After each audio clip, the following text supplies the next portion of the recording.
बाबा भोलेनाथ जी तो अंदर, गुंबज बाबा के पास में विराजमान है और माता सती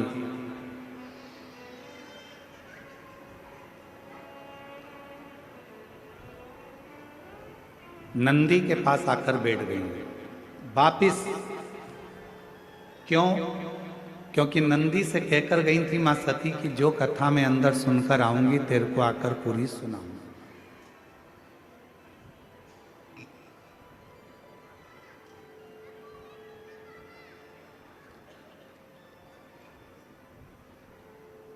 शिव जी के सम्मुख का आनंद लेने वाले नंदी बाबा तो कथा श्रवण कर कर आई हूं,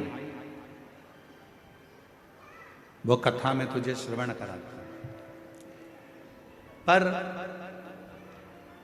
कथा सुनाने के समय पर मां सती नंदी के कानों में बैठकर बोलती हैं कि नंदी, कथा तो मैंने सुनी, अभी देखो आपको कहा था कि नंदी के पास बैठकर जो बोला जाता है, नंदी के पास बैठकर जो मांगा जाता है, नंदी के पास बैठकर जो प्रार्थना करी जाती है वो स्वीकार करते हैं बाबा भोलेनाथ, सुनते हैं, हृदय में उतारते हैं।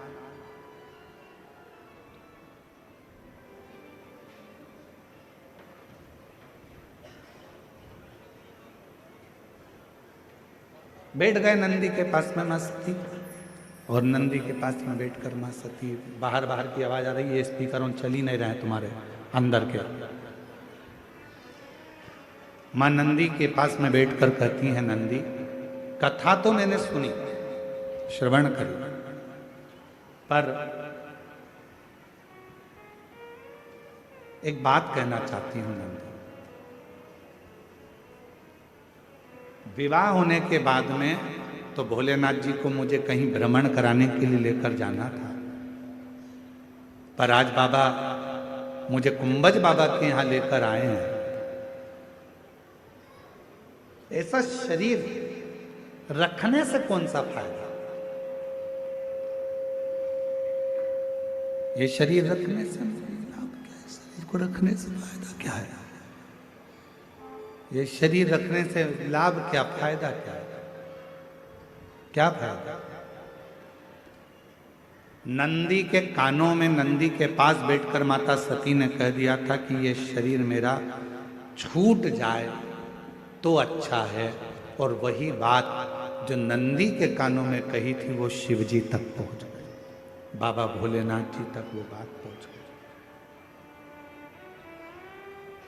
और बाबा भोलेनाथ जी ने ये सुन लिया कि सती चाहती है कि मेरे प्राण ना रहे, ये शरीर छूट जाए, मेरा ये शरीर समाप्त हो जाए, गला पकड़ रहा है, मेरा ये शरीर छूट जाए, मेरा ये शरीर समाप्त हो जाए। ये भोले बाबा जी ने सुन, शिव जी ने स्वीकार कर। और भगवान शंकर के हृदय में बात लग गई कि सती चाहती है प्राणों को त्याग,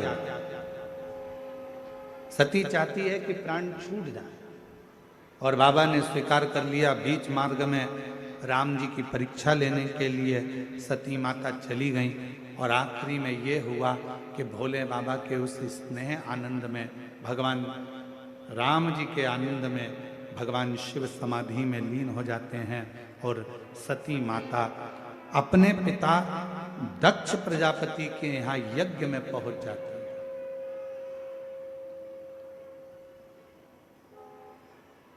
यज्ञ में माता सती पहुंची, और यज्ञ में जाकर माता सती ने, शिवजी ने तो मना करा था, बाबा भोलेनाथ जी तो कह रहे थे कि मत जाओ, हमारा शास्त्र, हमारा वेद, हमारी पुराण, हमारे वेद शास्त्र वर्णन करते हैं कि क्यों किसी अन्य जगह पर जाना जहां तुम्हारा सम्मान ही ना हो, जहां पर तुम्हारा आदर नहीं है, सम्मान नहीं है, सत्कार नहीं है, ऐसी जगह। शिव जी ने मना करा, मत जा सती, क्या करेगी जाकर, वहां क्यों जाना, वहां तेरा आदर नहीं होगा सती, तुझे सम्मान नहीं मिलेगा सती।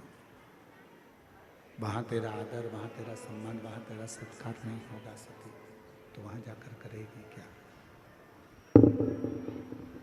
शंभु शंभु शंभु शंभु शंभु शंभु शंभु शंभु शंभु शंभु शंभु। सती तू वहां मत जा, पर सती नहीं मानी। माता सती मानने को तैयार ही नहीं। मेरे पिता हैं और ऐसा हो नहीं सकता कि मेरे पिता मेरा आदर ना करें। मैं नहीं मान सकती, मैं तो जाऊंगी। सती मैया चले गई। ना बहन अच्छे से मिली, ना भाई अच्छे से मिले, ना परिवार के लोग अच्छे से मिले। केवल अच्छे से मिले तो केवल एक थी, वो थी माता सती की मां। केवल एक माता सती की, बाकी के कोई। तुम्हारे पास में धन है, सब तुम्हारे होंगे। तुम्हारे पास में संपदा है, सब तुम्हारे होंगे। तुम्हारे पास में सत्ता है, सब तुम्हारे होंगे। तुम्हारे पास में वैभव है, सब तुम्हारे होंगे। तुम्हारे पास में गाड़ी और बंगला है, सब तुम्हारे होंगे। पर शास्त्र कहता है जिस दिन हमारे पास में कुछ नहीं रहता तो अपने भी संबंध तोड़कर चले जाते हैं। जो नजदीक थे वो भी भूल जाते, वो भी भूल। दुनिया बड़ी विचित्र है, इसको समझना बड़ा कठिन काम है। एक टीचर ने बच्चों से कहा, बच्चों कल 14 फलों के नाम लिखकर लेकर आना। कितने फलों के? जम के बोलो जरा। 14। बच्चों कल 14 फलों के नाम लिखकर लेकर आना। सारे बच्चे घर चले गए। एक बच्चा उसमें सबसे ज्यादा आलसी था। इतना आलसी बच्चा कि वो कुछ लिखने कोई तैयार नहीं। इतना आलसी।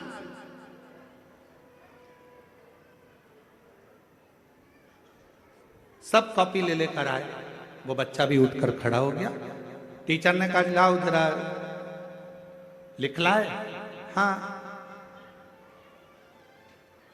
जो आलसी बच्चा था उसने भी अपनी कॉपी दिखाई, और जैसे ही कॉपी दिखाई तो टीचर ने पूछा कि इस कॉपी में तुमने क्या लिखा है?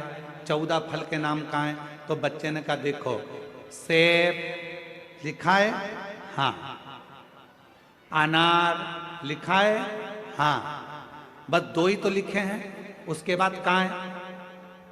तो नीचे 11 लाइन छोड़कर उसने लिख दिया 1 दर्जन केले।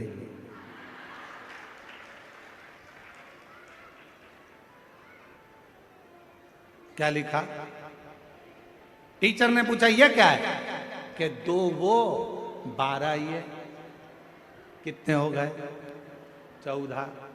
टीचर ने उसको टेबल पे खड़ा कर दिया और उसको फिर सजा दे दी, दंड दे दिया कि तू कुछ लिख कर नहीं लाया। कुछ